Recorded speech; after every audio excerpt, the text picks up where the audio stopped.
كيف تكفرون بالله وكنتم أمواتا فأحياكم ثم يميتكم ثم يحييكم ثم إليه ترجعون.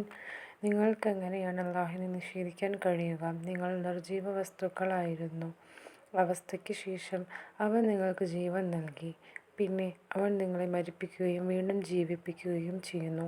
പിന്നീട് അവങ്കലേക്ക് തന്നെ നിങ്ങൾ തിരിച്ചു വിളിക്കപ്പെടുകയും ചെയ്യും. ഹുവല്ലദീ ഖലഖ ലക്കും മാ ഫിൽ അർളി ജമീഅൻ സുമ്മ ഇസ്തവാ ഇലാ സമാഇ ഫസവ്വാഹുന്ന സബ്അ സമാവാത് വഹുവ ബികുല്ലി ഷൈഇൻ അലീം.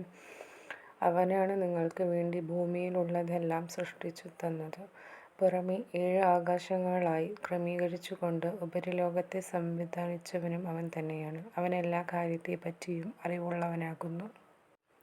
وَإِذْ قَالَ رَبُّكَ لِلْمَلَائِكَةِ إِنِّي جَاعِلٌ فِي الْأَرْضِ خَلِيفَةً قَالُوا أَتَجْعَلُ فِيهَا مَن يُفْسِدُ فِيهَا وَيَسْفِكُ الدِّمَاءَ وَنَحْنُ نُسَبِّحُ بِحَمْدِكَ وَنُقَدِّسُ لَكَ قَالَ إِنِّي أَعْلَمُ مَا لَا تَعْلَمُونَ.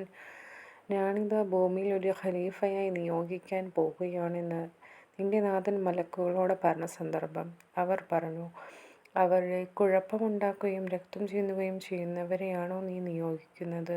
ഞങ്ങളാകട്ടെ നിന്റെ മഹത്വത്തെ പ്രകീർത്തിക്കുകയും നിന്റെ പരിശുദ്ധിയെ വാഴ്ത്തുകയും ചെയ്യുന്നവരല്ലോ.